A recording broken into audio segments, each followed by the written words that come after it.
So I got back later yesterday afternoon than expected. I think I slept an hour and a half in the 48 hours of the last day there and travel. I don't sleep well on planes. Nancy can go, I think I'll close my eyes, gone. I say, I think I'll close my eyes, and about 2 days later, I'm okay, anytime now. This was an amazing trip. This was the most intense and difficult ministry trip I've ever been on, from just pure, everyday, something new.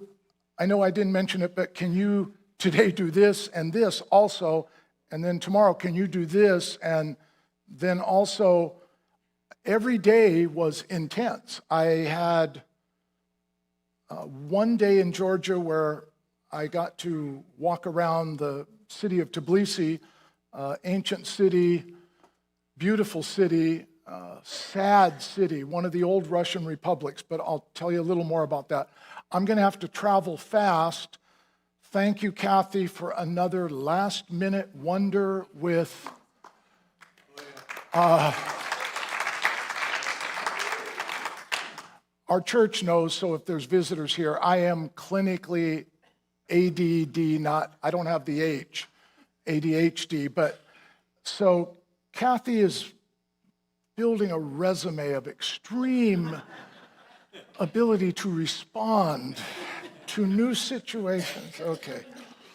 Thank you for pulling this together from late yesterday. Oh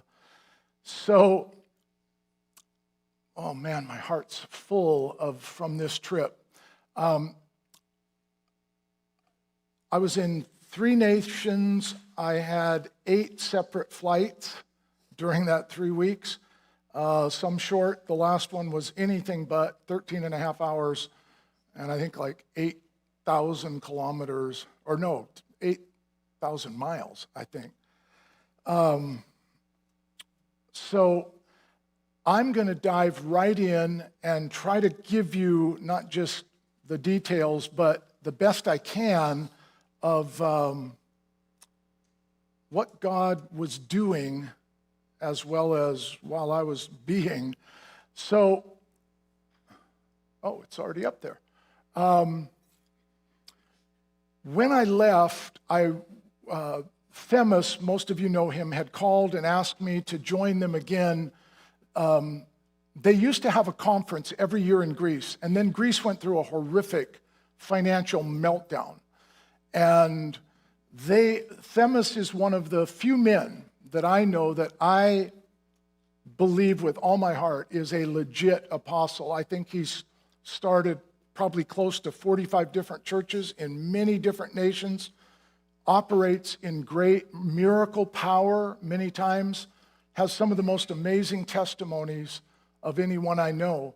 Some of you don't know this, but when he went to India once, they were quite a ways out, and it's an area that has real challenges with rain. And I know he shared this here, some of you might remember, but a group of representatives came from a Muslim people group there, and they were days away from, if they did not get rain, and there was no rain in the forecast on the horizon, they would lose their crops and people were going to die in that people group and starve. And they came and said, "You've been here, we've heard preaching that your God does miracles. Does your God do miracles?" And Themis said, "Yes." And they said, "Okay, if he does, then we're inviting you to come to our area, and we have to get rain, and there's no rain coming. So we want you to come and pray to your God for rain. If he sends rain, we will all become Christians. If he does not, we will kill you." What do you think, guys? You ready? He went and began to preach to them And he prayed, and out of a clear blue sky with not one white wisp, it poured rain, and I believe it poured rain for 3 days. So he's a longtime friend, 50-some years. So here's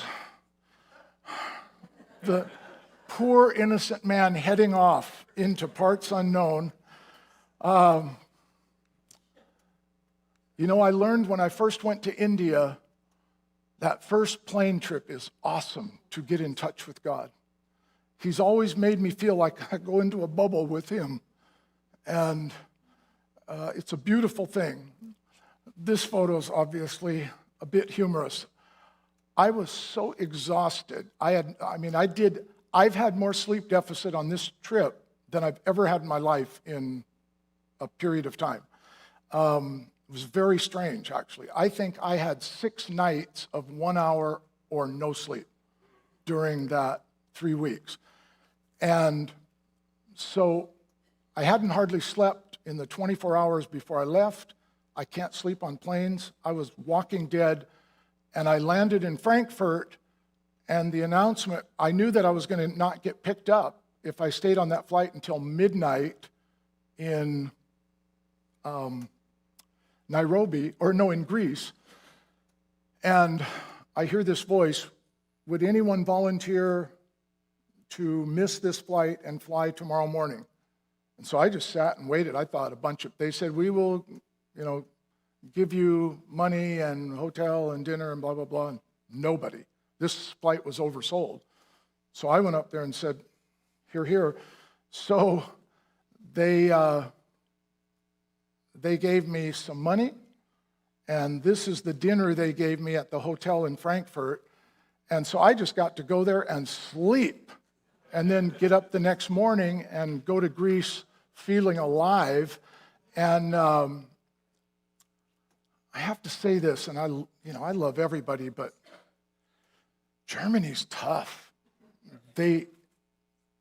Almost everybody I met talked to me like I was completely an idiot because I would ask them a question. And I found one very helpful man that saved my bacon. Beautiful free train there.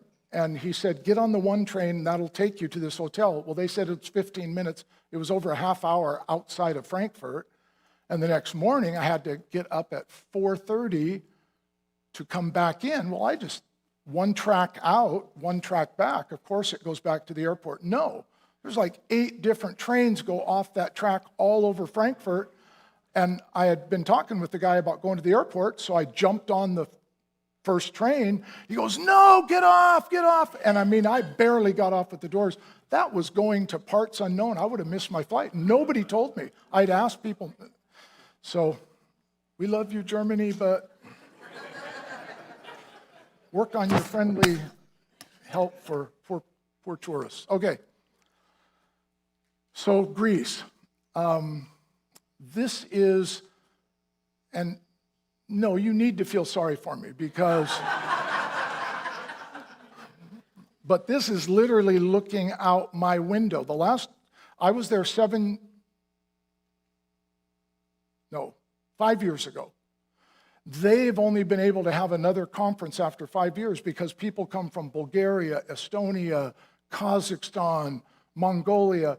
To them, it's a massive save up, barely able to get there, and they do stay at this very nice resort right at the end before prices rise.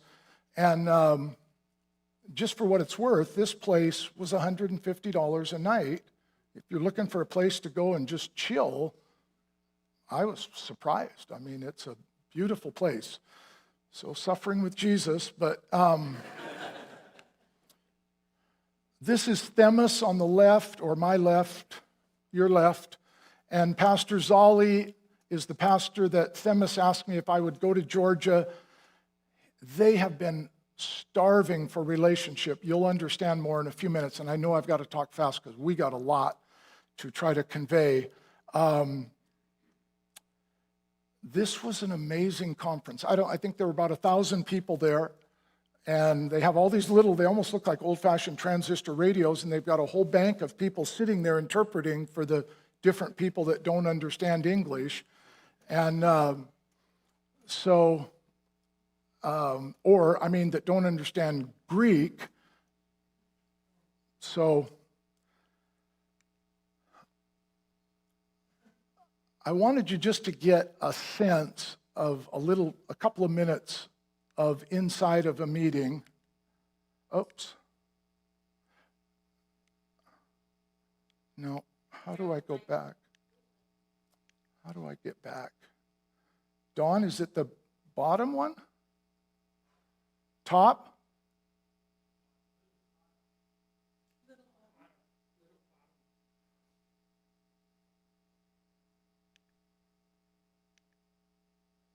Okay, I'm not sure how to get this to play.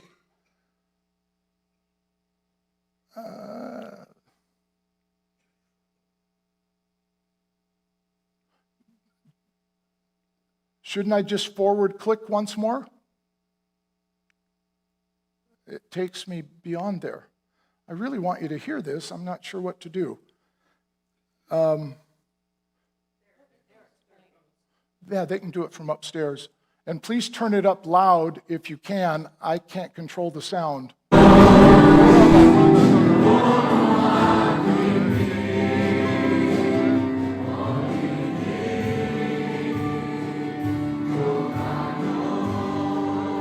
Just a little bit louder.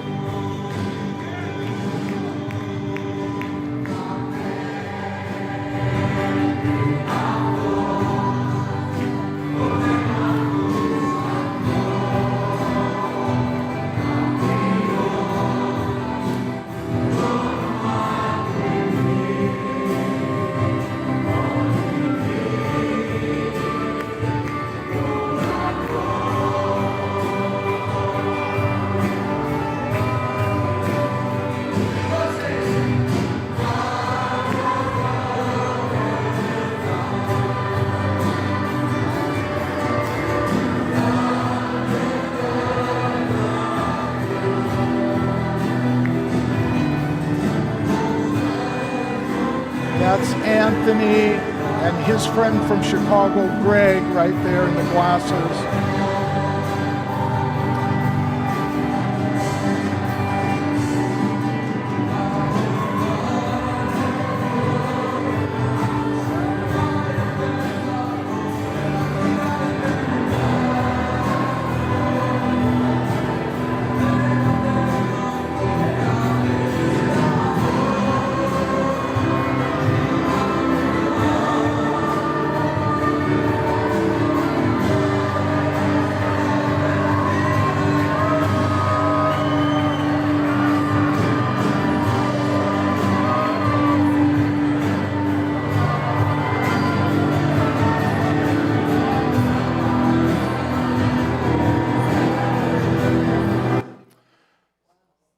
I don't want to stop it. It goes for 6 minutes, and there were 2 or 3 times where an awesome presence of God came in, and it just was either just like a roar, or you felt this awesome presence coming.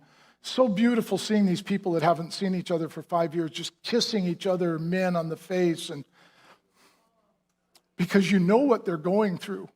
And I didn't bring this but they showed me a picture of a young man from Kazakhstan or Mongolia, that had just been saved a while ago. And his family tried to talk him out of it. And so this had been like a week, I think, before. His whole extended family got together and beat him. And picture of his back, I've never seen just these huge red lines just opened up almost, and pouring ice water on him and then beating him. And I mean, there's prices people are paying that we know nothing about yet. And we pay prices in our mind and in our lives. It's not like we're not going through things, but they pay. This is just a tiny clip of, why isn't this playing? Can you make this play? It's just 10, 12 seconds. I didn't get my camera. I was so caught up. There were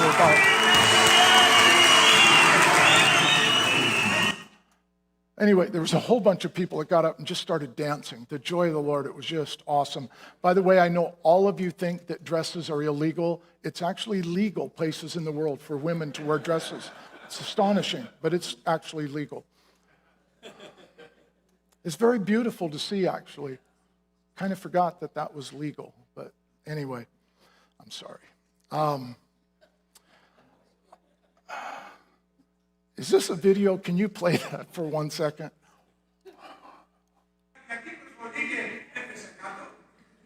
I think Themis thought I'd lost my mind.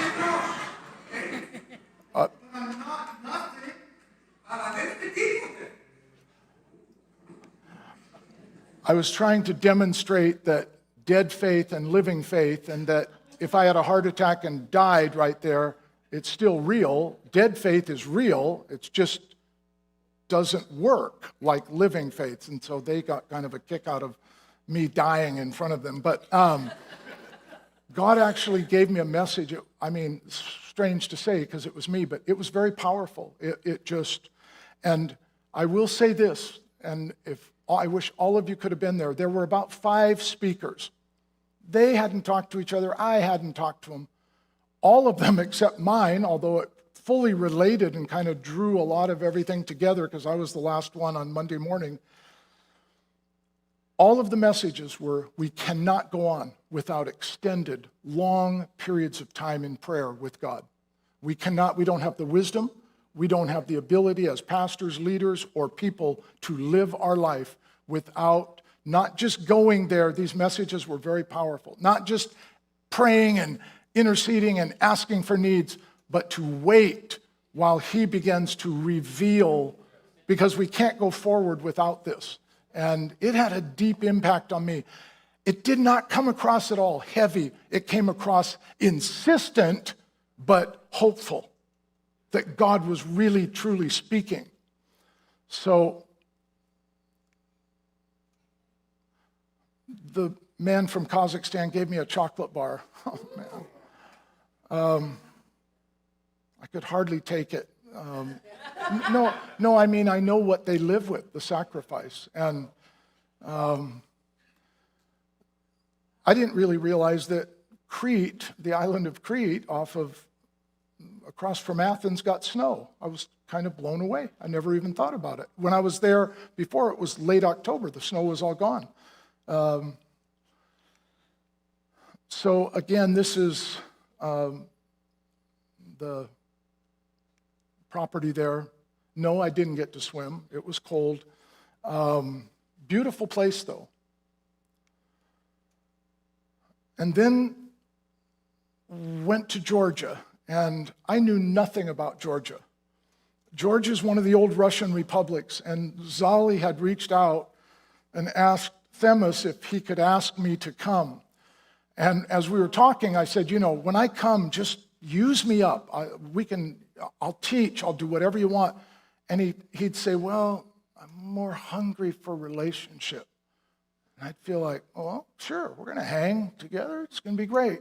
But, you can schedule as many meetings. And he'd be like, yeah, you'll teach. We're really hungry for relationship. And I didn't really get it until I went. This is Pastor Zal. He's a nuclear physicist, was taken into Russia to work in their labs during the USSR, and was working there in 91 when the Berlin Wall came down. His wife, Nino, has 2 degrees, and they have no money because they were a Russian republic, no pensions. She's brilliant, he's brilliant, and they've been through stuff.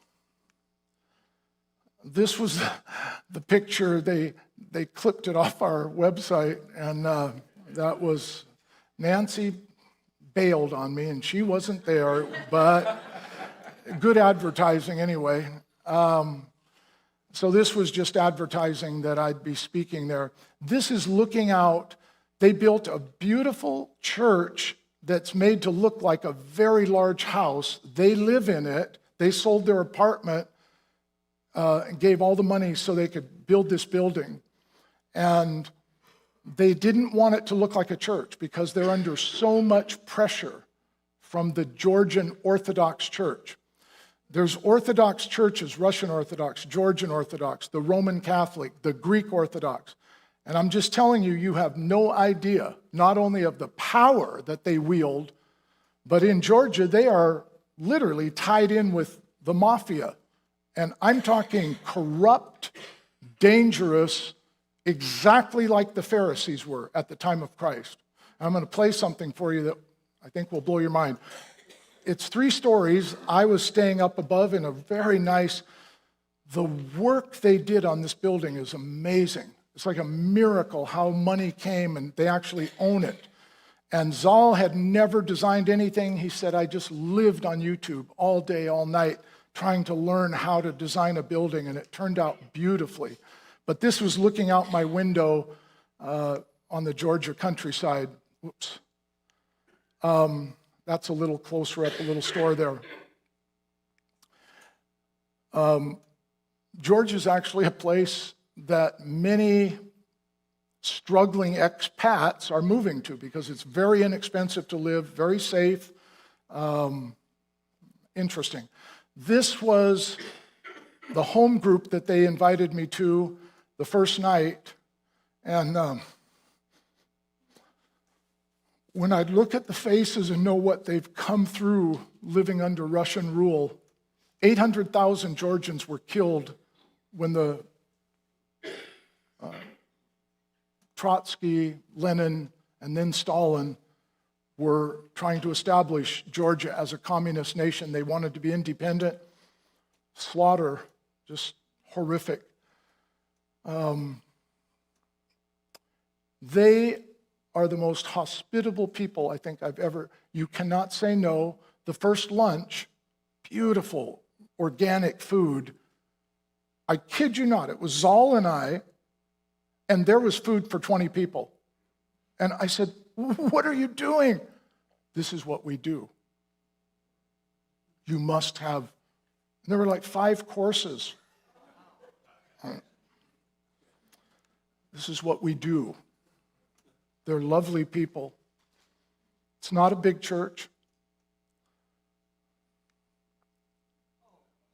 This was, and you have no idea, some of this, that bread, if I could get the lady over here to make it, no, she could retire in a year. It's the best thing I've ever tasted. There's nothing like it. Never eat another cardboard. What do they call those Mexican things you always get? No, you used to get them. Quesadillas. Hit the road, quesadillas. I mean, it's, anyway. This was the apartment from Russian times. You get this whole feeling of how dead and horrific communism really is. It's just death.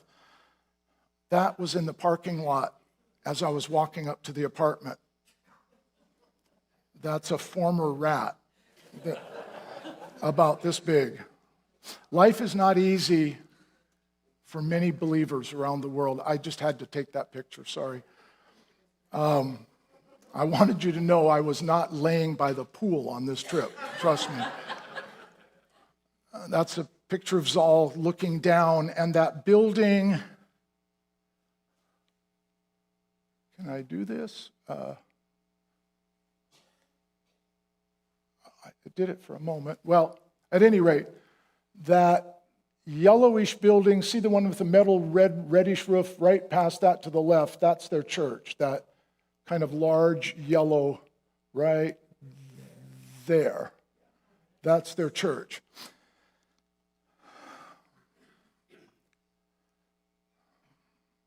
He's a very quiet man, but I didn't know how strong he was.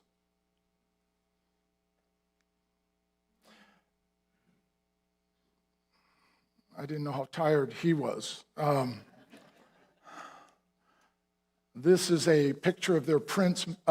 Georgia was a very powerful nation. They ruled a large area, Turkey, and major area back in like 11, 12, 1300s. I went to the museum there in Tbilisi, the most beautiful, outrageous gold jewelry that's hundreds and hundreds of years old. Never seen anything like it. Actually, supposedly, Jason and the Argonauts, the Golden Fleece, was Georgia because of the gold work. If you saw it, it's awesome. This is a young couple that I spent the day with. It was supposed to be a day off. This is Renee, a young man from America, raised Roman Catholic, and this is his beautiful wife. She's from Georgia. Amazing couple, and I believe God has very great things for them. Renee is a fairly new Christian, and as soon as he got saved, he was hungry. He started searching as a Roman Catholic. His room had icons, pictures of Mary, rosaries. And the more he searched, he started reading the Bible, and it's like, none of this makes sense. And he started asking the priest until the priest said, stop asking these questions. You don't need to know those things. Trust the church. And right after that, a man walked into the bank where he was working in California. He's second generation Hispanic, and said something. Oh, his name was Isaac. And Renee said, are you a Christian? He said, yes. He took him under his wing, began to mentor him, but I could tell as he told me more and more, they were a very kind of legalistic, unique, but they did teach him much, a great foundation. But he was so hungry to hear U.S. English, he just talked my ear off all day. And I love these guys, and you'll see him a little bit later. Pray for them. I believe they're there purposefully. This is not easy ground. This is hard ground in Georgia, but I believe God is getting ready to move there. I had to play you this. Thank you. I gave Kathy a bunch of little clips, and she put them together. I'll give you the background real quickly. They decided as a small, newer church to go out on the street 3 nights, evenings, before Easter. This was about 1998, 99. And sing on the street and preach. And their constitution says you have freedom of religion and freedom of speech in public. So they started singing, and crowds gathered, and they were preaching. And some Orthodox folks were not happy. And they called the police. And on the 3rd night, they came with a lot of police, some plainclothes. And as Nino, his wife, was speaking, this lady is courageous and strong. Very quiet in person, but strong. And one of the highest police, I think, in Georgia came up and started talking to him. You'll hear it. They got it all on video just because they would video when they go out to minister. And he grabs the microphone from her, and she says, no. Give it back to me. What you're doing is illegal. And he has had a gun.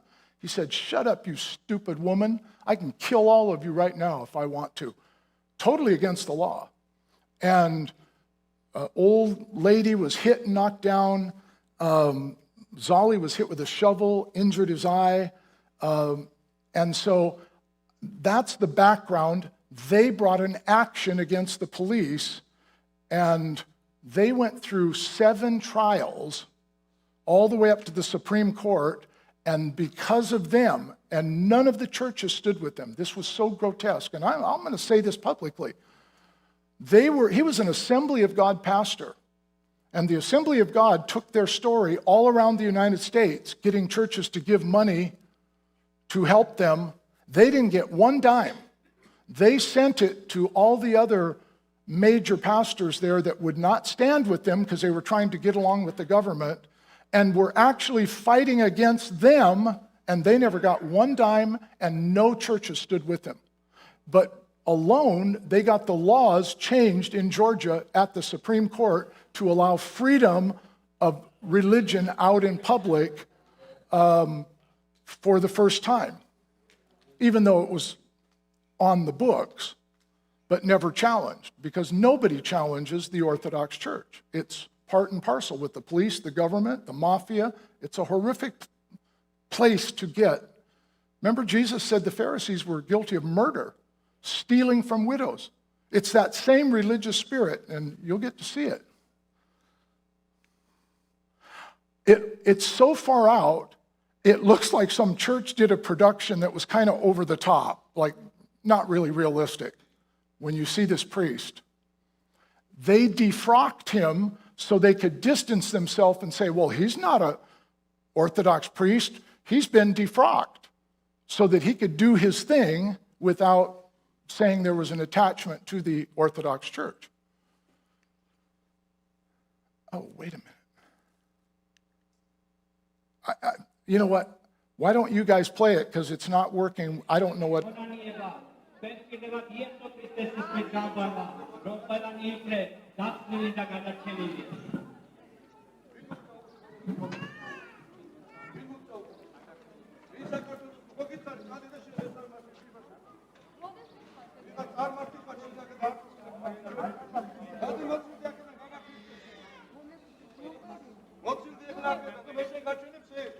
That's that very high policeman with the white hair.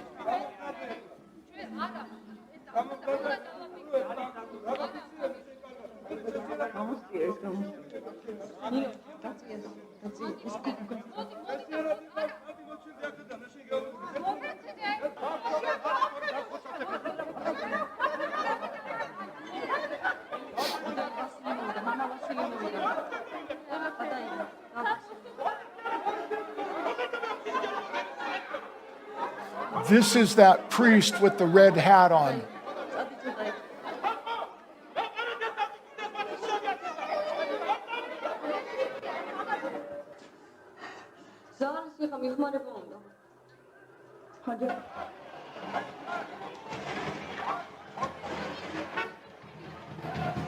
Can we turn those top lights off, please?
I just want to pause it. Hopefully you can start up from there. I just want to say,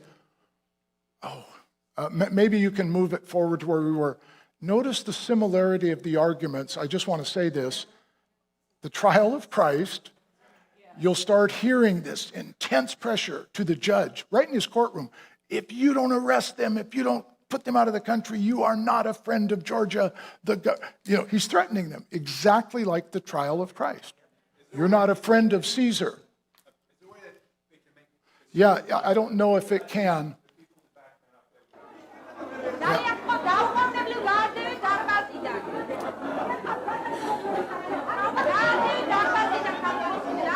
This is their attorney, this woman. She was brilliant. Can you believe that? Right in the courtroom, a large banner saying Orthodox or death.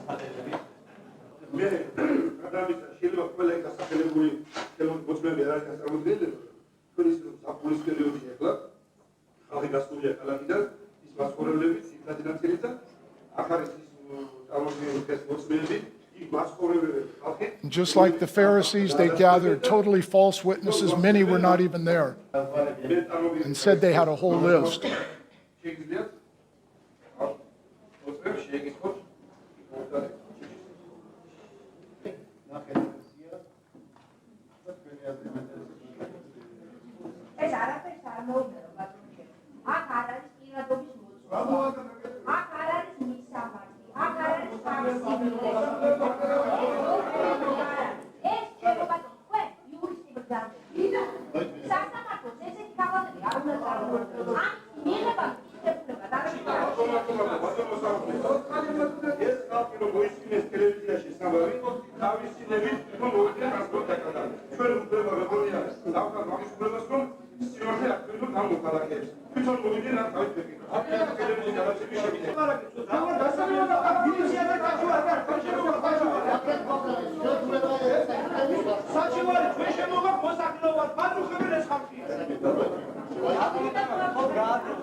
They kept that banner in there, Orthodox or death. This is a spirit working in that same religious spirit as 2,000 years ago. Perhaps we can move it ahead just a little bit. I have a lot more, and I realized time is, this is a legal team from the U.S. or Britain, not Amnesty International, but a legal, and they just shouted them down, wouldn't even let them talk. They came to help.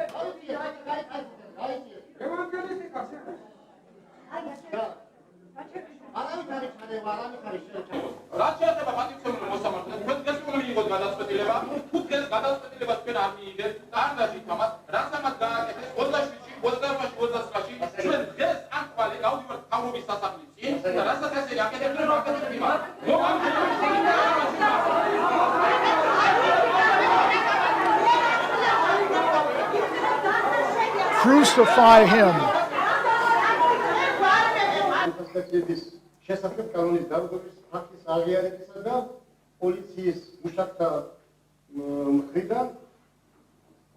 I just want to say they showed clear video that you saw of the violations, everything, showed it in court.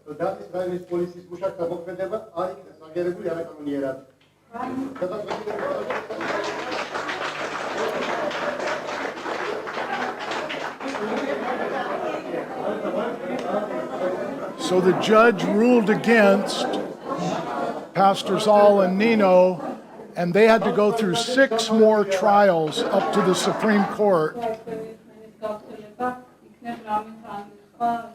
This is a second trial. Listen to the wording.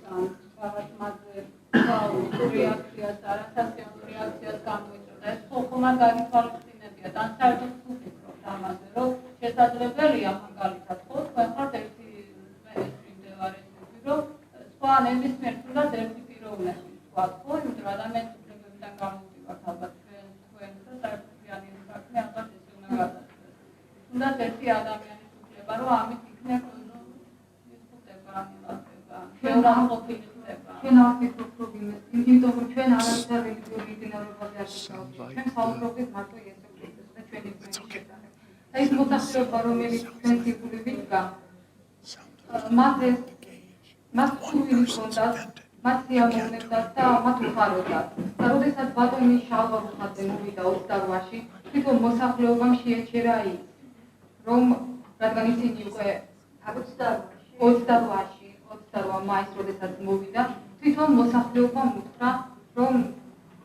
Ծուտանები ամփոփ տավրական ისინი თვალთრემლიანები იქმნენ და ჩვენ გვესაუბრებოდნენ. ჩვენ გვაქვს ეს ფილმზე ჩაწერილი და ჩვენ ამას სპეციალურად არ ვიწერდით, არამედ უბრალოდ ვიწერდით, რადგან ჩვენ მსახურებებს ვიწერთ ხოლმე შენობაში ვატარებთ მაშინ. ესე იგი, როდესაც თქვენ შეკრებას ატარებდით, თქვენ გარანტია გქონდათ, რომ თქვენს მიმართ კეთილ განწყობილი მოსახლეობა დაგხვდებოდა. ხომარიანო მაგრამ ყველას რა თქმა უნდა, ყველას ჰქონდა სურვილი, არ მოესმინა ჩვენთვის და მაგაზიარებინა, უბრალოდ არ შემოერთებულიყო. ესე თქო დაგუსახულოთ როგორ იწოდება რელიგიური სექტა. საერთოდ სახელმწიფო რეგისტრირებული ჩვენი არის რელიგიური სექტა როგორ იწოდება? ევანგელისტური ეკლესია. ბატონო, ევანგელისტური ეკლესია. აგერ შეკითხვა თამაშის რეგისტრირებული არ არის. ვინაიდან არ არსებობს კანონი რელიგიის შესახებ, ჩვენ არ აღვთ რეგისტრირებული, თუმცა სურვილი გვაქვს რაც მომდრო რეგისტრირებული რეგისტრირებული. რამე კავშირი არის ეგრეთ წოდებული იეჰოვას მიმდინარეობასთან? არა, ეს არის სხვა მიმდინარეობა, ეს აბსოლუტურად ჩვენ მათ არ ვეცნობთ, ასე ვთქვათ. დღეს ჩვენ რელიგიურ პრობლემებზე ვისაუბრებთ. They ended up on national TV multiple times, and the TV media were favorable to them because the nation is very tired of the control the church has over everything. მაშინ როდესაც გული გიძგერ შენი სამშობლოსთვის და გინდა კარგი გააკეთო. და ასეთი არა მხოლოდ მე ვარ, სხვადასხვა კონფესიებიც, რა თქმა უნდა. დღეს ჩვენს საფიხნოზე მე ვფიქრობ არის მეტად მნიშვნელოვანი საკითხი განსახილველი. დაალტყეშელაშვილი ევანგელისტური ეკლესია. მე ვფიქრობ, რომ უაღრესად საჭირო და საჭირო კითხვა არის, თუ რა არის სამოქალაქო საზოგადოება. თანასწორობა და აღსარებლობის თავისუფლება ამ ბოლო დროს სულ უფრო ხშირად ირღვევა. შემიძლია ვთქვათ, რომ ეს მოვლენა არ არის არც ქართული და არც მართლმადიდებლური მოვლენა. მაგრამ არის პიროვნებები, რომლებსაც არ უშლიან ხელს, არამედ პირდაპირ ხელს უწყობენ იმისათვის, რომ ასეთი პრობლემები შეიქმნას ქვეყანაში.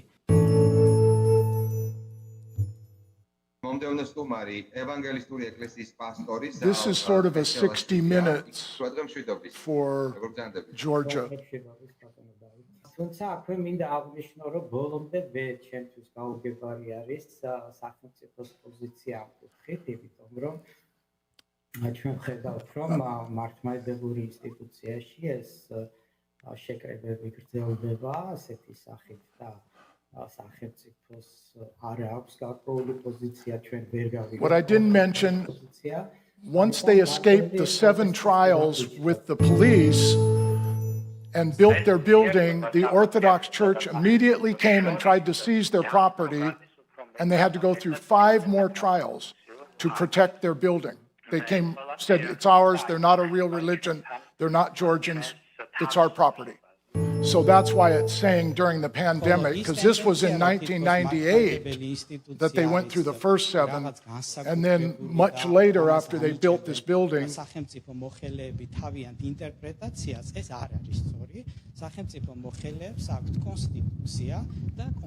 There's much more. Can we pause there? I thought this, well, can you move it ahead if you would? I can't, well, I think that's just for time's sake. Kathy.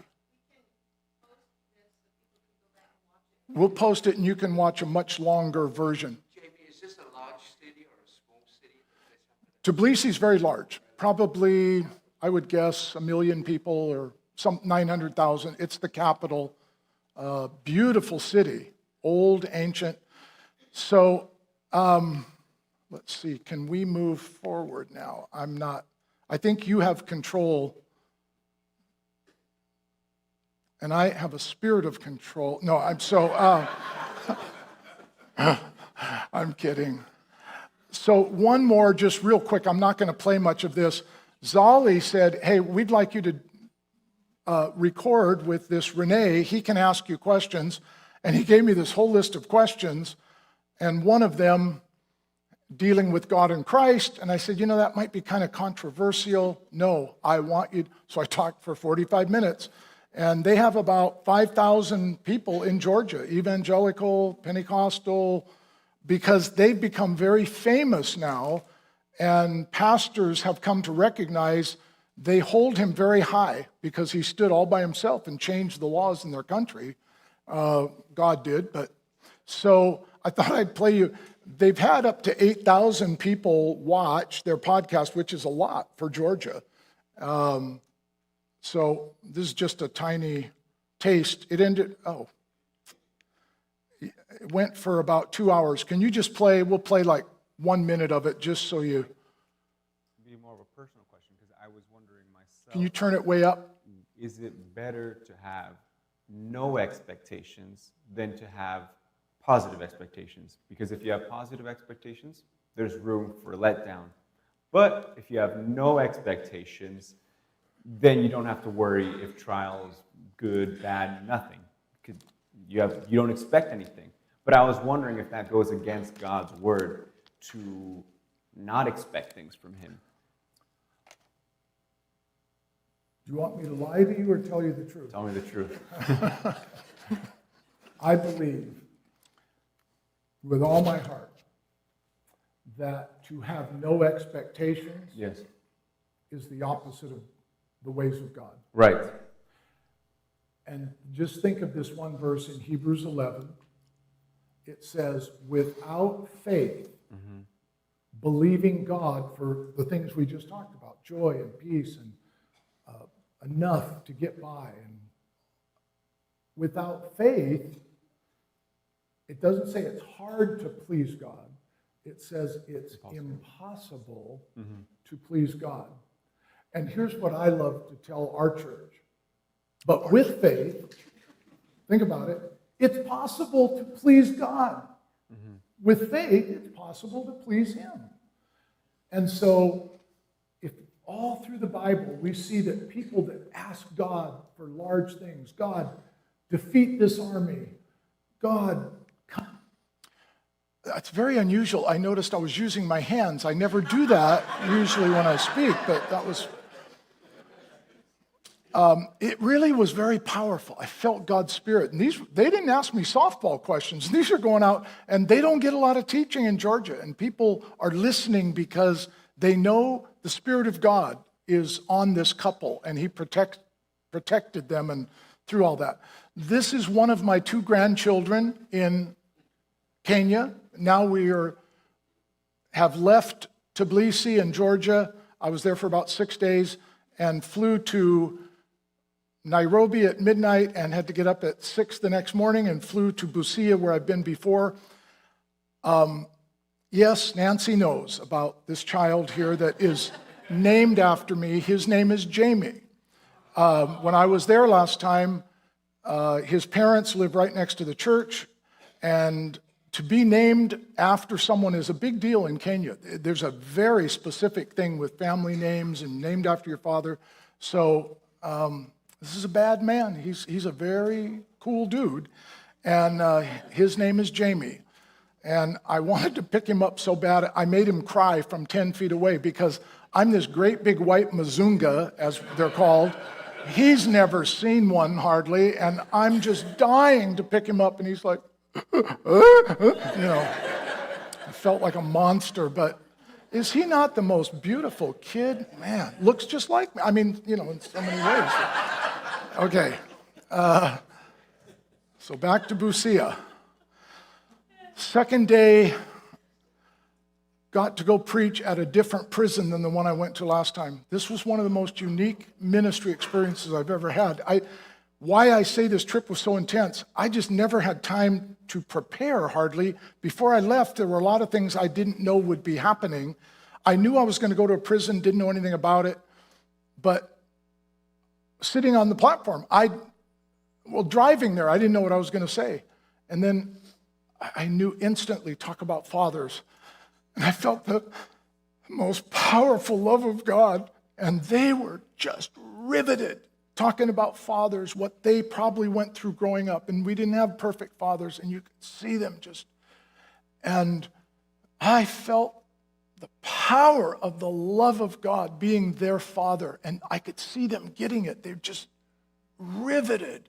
And there's a lot more men that are out on the side you can't see. There were probably, I don't know, 700 men probably listening. I don't know. It was so unique, and I gave an altar call, and like, I don't know, 200 hands probably went up. I don't know if some of them were already believers. I don't know. But it felt as if I was sitting in a living room with three of them, like this far apart. That's what it felt like the whole time. And I knew they were getting it, that they'd been wounded, but they had a father. They finally knew they had a father that cared about them. And I know some of you have not been in the church very long, but I asked John, my close friend there, who's a prison chaplain, 25 years, I said, how many of these men do you believe are genuinely innocent? Every criminal's innocent. But how many of these do you really believe because of the legal system? He said, probably a third. 20 years, 15-year sentences. They're innocent. I couldn't hardly. Both times when I went, I could hardly handle it. It's like, and they're so behaved. It's nothing like U.S. prisons. It's not.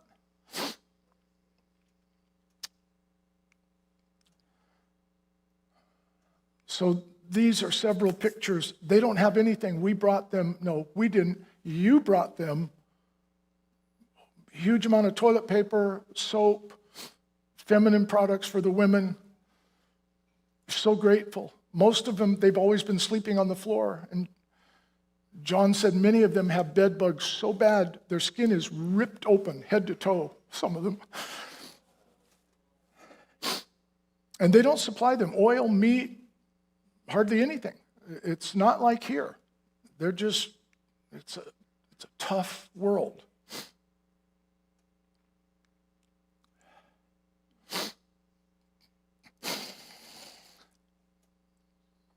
I had to use the bathroom, and I looked out the window, and I just was captured with these towels and socks hanging off the roof in the prison. Pray for these men. They just have nothing.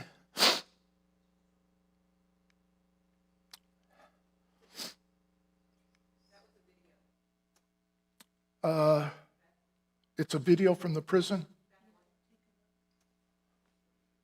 Yeah, but can you make it work up? I don't know why I can't make it work from here.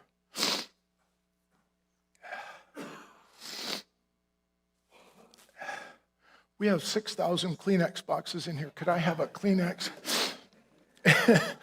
Oops. Thank you, Kathleen. It's a first church of the crying multitude, but...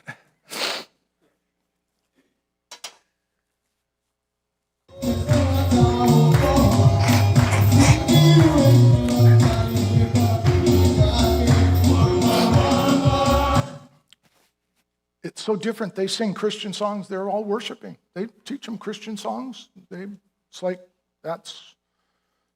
they meet and, well, at any rate, it was a very intense day. This is the mama of the women's prison. Godly woman. They love these women, actually. I was messing with her. She carries this baton about this long, and I said, why don't you pretend like you're hitting me because I'm not behaving? And so we were messing around. She was like, no, I can't. And I said, just come on. We'll have fun. So, and they insist. And they did this in front of all the prisoners, and I told the prisoners, hey, I'm not a politician. We just love you. We're not here, and they were getting it that, but they insist on, all the introductions, and we have to have pictures of you handing us the food. And it makes you feel like you're just one of those politicians just getting mileage out of something. But very appreciative.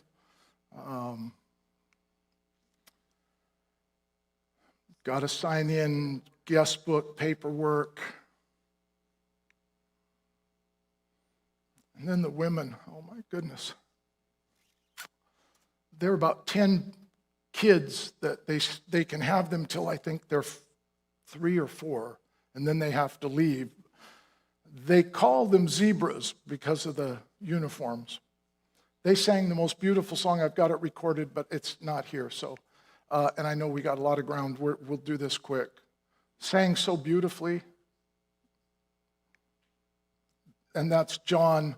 I was able to speak English, but then he wanted to make sure to interpret when he was telling them that we gave them these things that we had brought. You guys bought it for them. This is John Amoki in the middle, my dear friend. I tell him we're brothers from a different mother. That's their keyboard player, sweet, sweet man. And then kind of his right-hand man. And I know some of you don't know, but about 5 days before I got there, John's right-hand young man, he'd been very active, was killed instantly in a motorcycle accident at 10 at night. And the story is intense. It's not like here. 3 weeks before he got killed, John Amoki was praying and started praying deliverance for this young man, even though he's been very active in the church. And he had some issues, drinking and, struggles, but he's a good young man. But all of a sudden, demons started manifesting, and a demon said, "We have to kill him." And John asked why. He always asks them why. Incredible things come out of these demon spirits. And the story was, this young man's mother had bought a lot from the old man of the family next door, had paid it off. She owned it. But once the father died, the family was contesting it, trying to get the land back. Said, "You didn't buy it. Where's all the records? Where blah, blah, blah." So it was a contest. And they go to the witch doctor, and they put a curse. And John's had 10 women in his church that could not have children. By the way, that Jamie, my grandson, as I call him, his mother could not conceive. Prayed deliverance, demons start speaking, and he says, "Who caused you to be barren?" "My aunt, she's always hated me." It's her aunt, she hates her. She made us make her barren. It's her sister, has always been jealous. And so after this deliverance, John said to this young man, this is a teachable moment. You need to take this very seriously. You need to begin to pray, maybe even fast. This is very serious. These spirits want to kill you. And he said the young man did not take him seriously. And just kind of, whatever, it'll be fine. And it was like 2 days before the court hearing, and he was supposed to be there with the family, and he got killed on that motorcycle. When have you heard of a head-on motorcycle so violent, his helmet shattered, and the front wheel went from round to flat? You couldn't do that if you practiced. So these are real. There, it's much more blatant. It's been generational for thousands of years.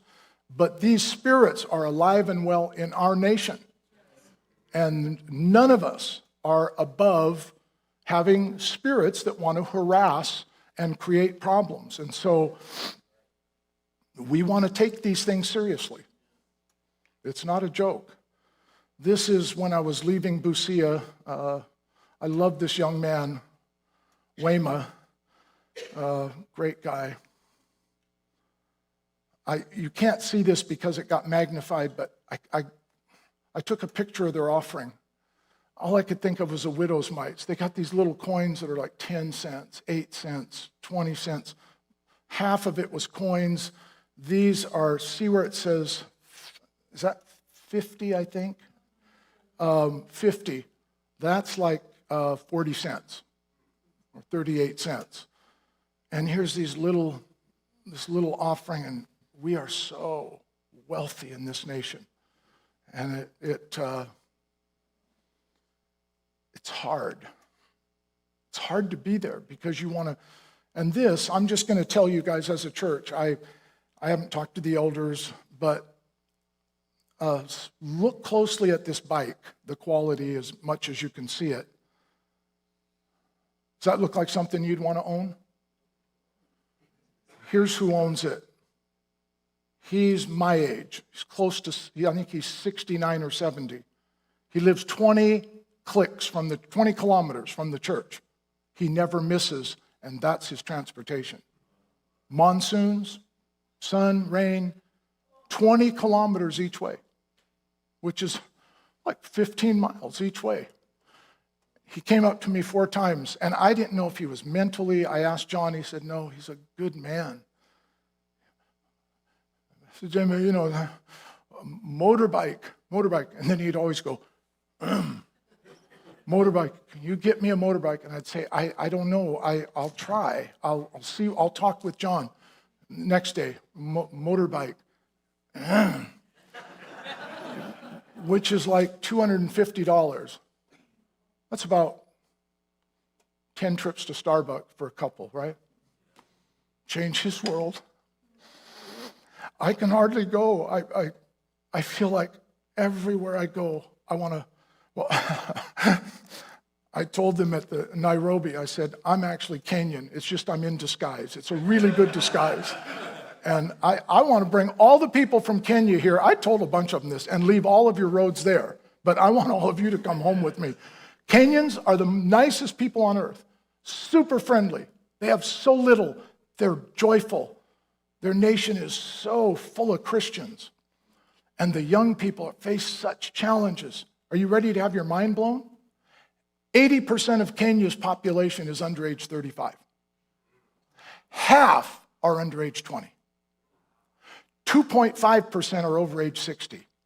Think of our nation. 55% of our population is 60 and older, or 55 and older. I used to know all the statistics because I worked with them. But half the country is 20 and younger. How is that for finding employment? And their nation, out of 180 nations, is ranked 143rd worst in corruption. There's only like 30 nations worse, Somalia, Sudan. And their president, who claims to be a Christian, is rated as the second most corrupt leader in the whole world. And the roads are hell on earth. And the people, it's embezzling, corruption, nonstop, and the people suffer because of it. So this is Peter, and I think maybe if we all went together, we might be able to come up with $250 so he can go for that 20 kilometers. And there's my boy again. That's his dad. This was just another kid under a tree. I will tell you this, and the way they dress them in Nairobi, because they have a little more, not much, but a little more. Oh, the kids and the babies. They're the cutest on earth, period. All the braids and the beads and their eyes and their white teeth, they're just I want to grab all of them and I scare them because I'm this huge white guy that is unexplainable. Okay, so this is just a couple of minutes. This is I-5 in Kenya and then going through the Bellevue shopping area, just so you know. Okay. And I kept trying to get the shots, which happen all the time, of my near-death experiences, which are constant, not occasional. And every time nothing would happen like this, so I'd put my camera down and then 3 near deaths, then I'd get ready and it'd be like this. So you're not getting the real deal. But this really gives you a picture of where I lived for 2 weeks, and you get so used to it, now it seems normal and this seems kind of strange. Everybody walks miles in suits, dresses.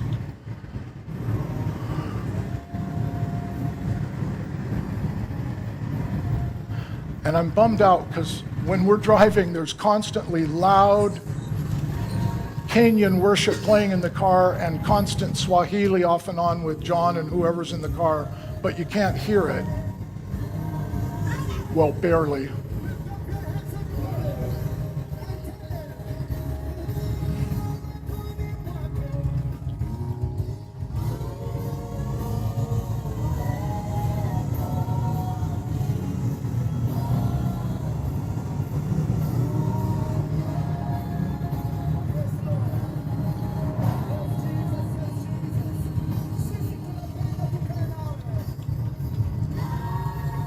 Here's the best description, although you cannot tell because we're going slow through the town. John drives at about 70 miles an hour, And the only way to describe it is you were living life and somebody threw you into a video game, except it's real and it's beyond terrifying, except because I'm ADD, I kind of enjoy it. But anyway,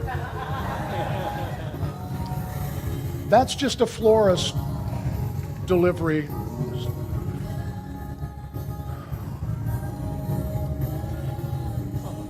The constant challenge is trying to pass and not get killed.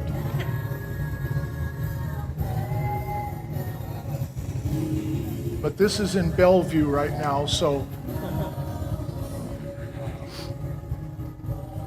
this is much nicer than Busia, where we normally are. This is a nicer area.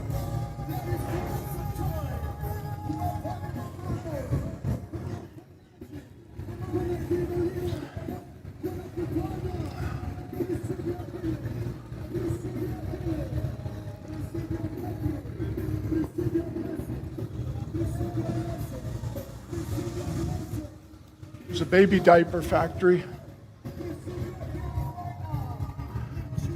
I really wanted to show you the whole thing. We are so beyond time, so I'm going to move real quick now. This was a poster for the pastors' conference. There were supposed to be 120 pastors. There were probably about 50 that showed, but it was a very powerful day.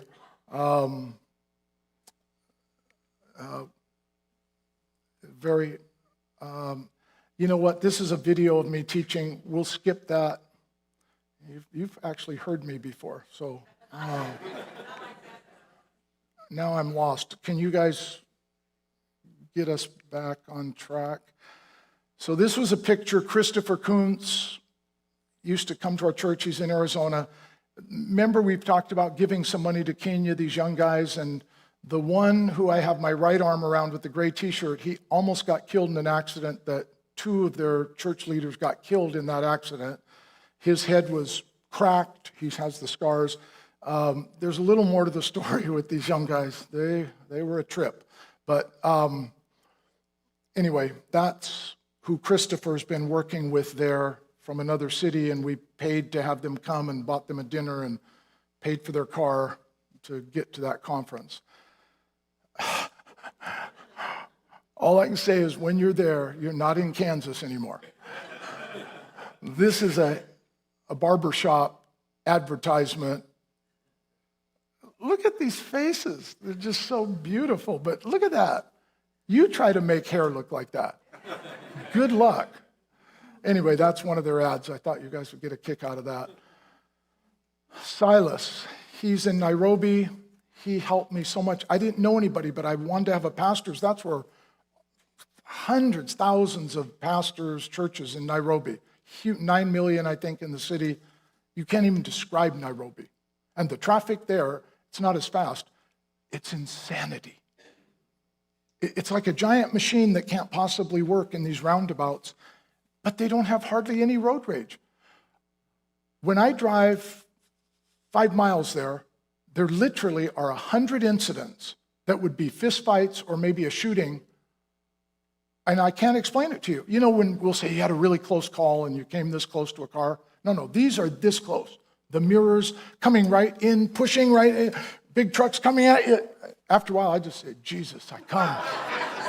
Take me now. I mean, because there's no way you're not going to get killed. But, yes. He was here last summer. Remember we had that short notice meeting on a Tuesday?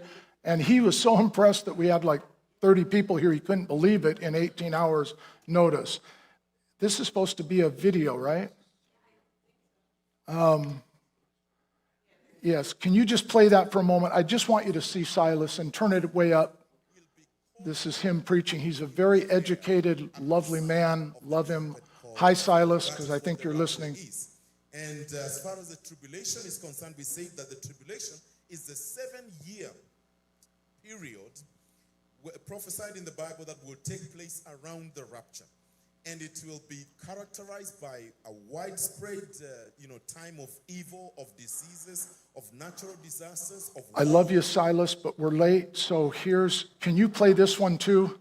I just wanted you to see. Update I have. I want to invite my wife, Pastor Lauren to come and help us take this forward. Karibu. Praise the Lord. Mpendo na fundi wamba. Oh my goodness. Pastor Njeri, the Lord has seen you. Yeah. Praise the Lord. It's good to be here, and I can see the way Japheth was happy about saying he didn't go alone. I'm here to announce cohort 7 is open. Yeah. So February 14th, tusifunge macho sana. Okay, obviously she's got it totally together. I love her laugh, right? Her dad was a full-blown alcoholic and 3 wives. And her upbringing was not easy. And I know inside, probably still working through things. What a lovely couple. Beautiful. When I was there, he'd drag me, he'd say, oh, could you come? We're having our pre-marriage class. Just need you to speak for a few minutes. I was there 4 hours. That's why I'm saying surprise, surprise. I've forgiven you, Silas, on the plane home. I forgave you. We're good. 9 couples getting married in their church. We have like 6 dying in ours. So I told Silas we might be able to work out some free agent trades because all of them are young and we have several mature teenagers in our church. So, anyway, this was the Soul Care Conference for pastors.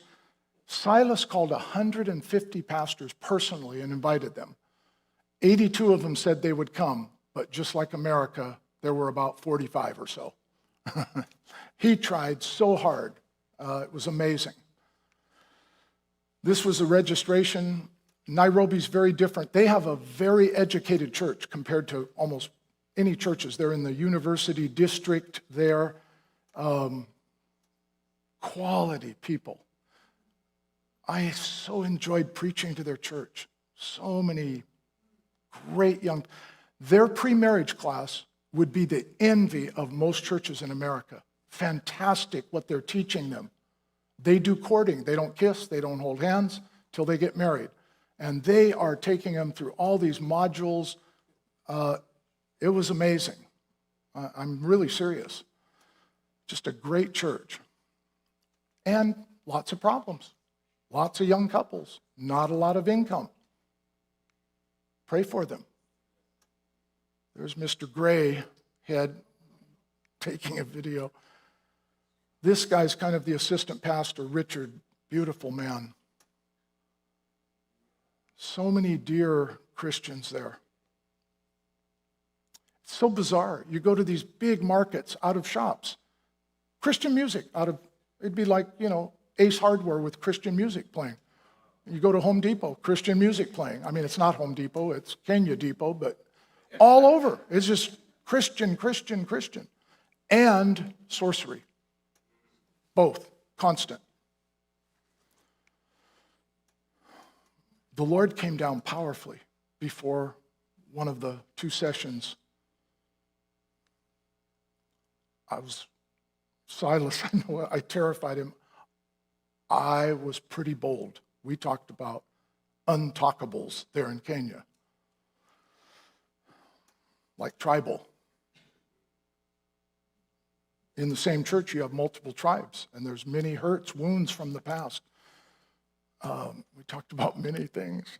I'd look over, and I think he was just like, Lord, take me now, but no, we developed such a bond.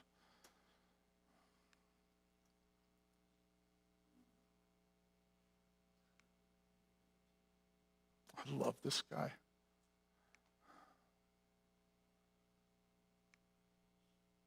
Very organized church, very efficient, beautiful people. That's the stand-up advertisement they had for the conference.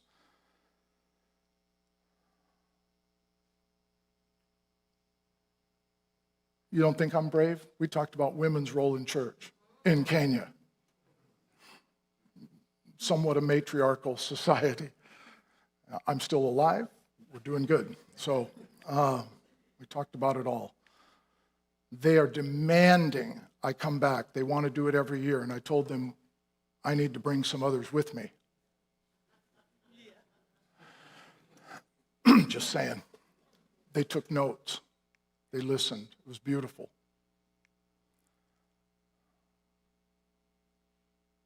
If you went there, you'd just fall in love. Except the roads. Beautiful volunteers. Having tea is, if you tried to rob them of that, it's a class 5 felony, class 1 felony. You don't mess with tea. And you help pay for that.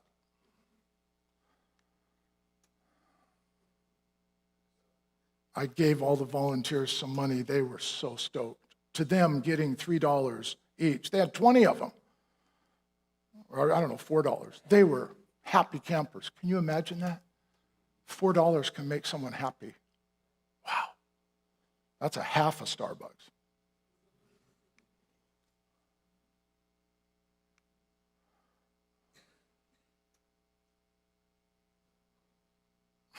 It's just so beautiful. This girl just won my heart. She is that dark, dark black, and her teeth they look like a skyline at night. They just pop. And she's so lovely. And they're just godly, wonderful young people. And they have nothing almost compared to us. Anybody catching what I'm laying down? Any of you picking up on? We should be thanking God every day, praising Him. Thank you, Lord.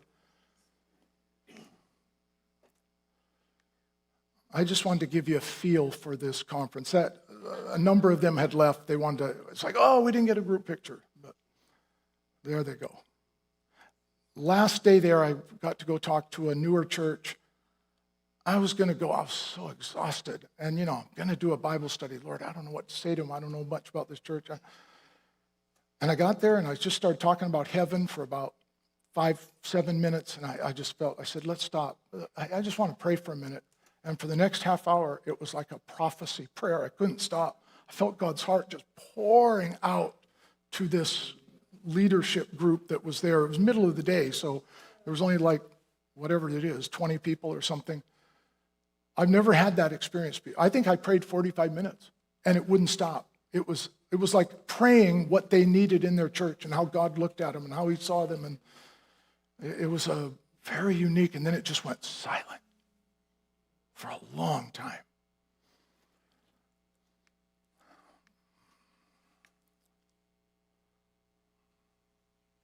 I've been to Kenya. This is the third time, the first time I got to go on a safari. Look at how relaxed I look. That's the weirdest pictures. Like a Boy Scout that's in trouble or something. But I told them, hey, this is a perfect advertisement for an Oreo.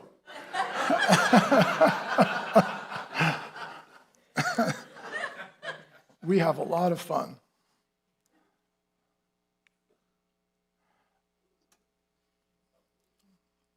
This was a home fellowship there. I will say this, those of you that are longing to go on a safari and you feel like you've been cheated, it was great, but it's not quite, the animals are fairly far away. I made my camera make them look like they were really close so I could convince you that, but and it was great. We did get to see a lot of animals, and now we're buffering. So I did get my wish. And finally, after the third time there, got to go on a safari. Help me, Kathy. Is there anything super important after this?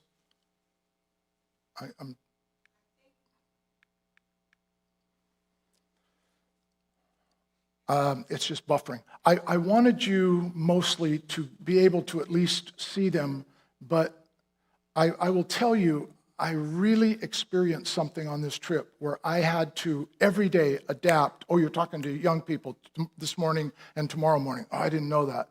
Exhausted. And there's 2 Kenyan customs that just pray them out of Kenya. One is the dowry system. Young men have to come up with a lot of money to get married. They have to purchase their wife from the family, her family. And it's caused enormous, I mean, they don't even think about it. They're just like, well, now many young couples are not getting married. They just start living together, even Christian couples, because they can't come up with, it would be like think back when you were 22, and you got to come up with, say, like $150,000, like 10 cows, 3 sheep, huge amount of money. And so because you can't, you're paying it off over 20 years. And it's causing many young men not to want to get married because it's like they're in bondage, right, Joseph? And we know someone that after about, 20 years of marriage, the dad came and took the wife and said, you're coming home with us. He hasn't paid his payments. You're out of here. The other problem is it's caused a lot of physical abuse, control issues, because I bought you, Nancy. I own you as my wife. I had to buy you. You're my property now. And that's caused enormous problems for women, feeling like I can't keep going on education. He owns me. That's one I'd love to get rid of. The second one is far more personal. Their funerals.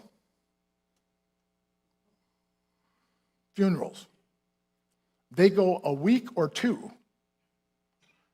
and their funerals cost about 1.5 years or 2 years of income. Like over here, it'd be like us spending maybe $200,000 to bury someone, and they go for a week or 2 all night long. And I was staying this was rare, I was staying in a nicer place. Pastor John insisted it's closer, less driving for him, all this. Very quiet the first night. I slept. The next 2 nights, I did not sleep, period, except maybe an hour, because they party for a week or 2 from about 9 at night till like 5:30 or 6 in the morning. I put styrofoam earplugs in and headphones, which you can't sleep in headphones, and I could still hear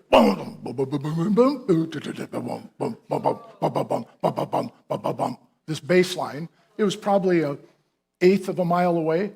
What do the neighbors do for 2 weeks? They go to all their friends, they get money. I think it's a terrible custom. I was so angry the second night, all I could think about were explosives and what speakers would look like after I had warned everybody, given them 5 minutes notice to run. What would speakers and amplifiers exploding look like? And it was so good for me to meditate on that. But I'm not kidding. I could not sleep because all you could hear is boom, boom, boom, boom, boom, with earplugs. So it's not my favorite custom. Okay, just for pure entertainment purposes, and we're going to move along here if it will not buffer, which it's going to. Have any of you been to the airport in Doha by any chance, Qatar? Forget Disneyland. Fly to Qatar and go to this airport. I don't know why I'm seeing. Okay, this is one of unlimited. Whoa. This airport, I don't know how much in US dollars it costs. It was rated the #1 airport in the world. Oh, these are the end of the safari pictures. That started growing out of my head from lack of sleep. It's just, it happens there. Look at my eyes, ghost man, dead man.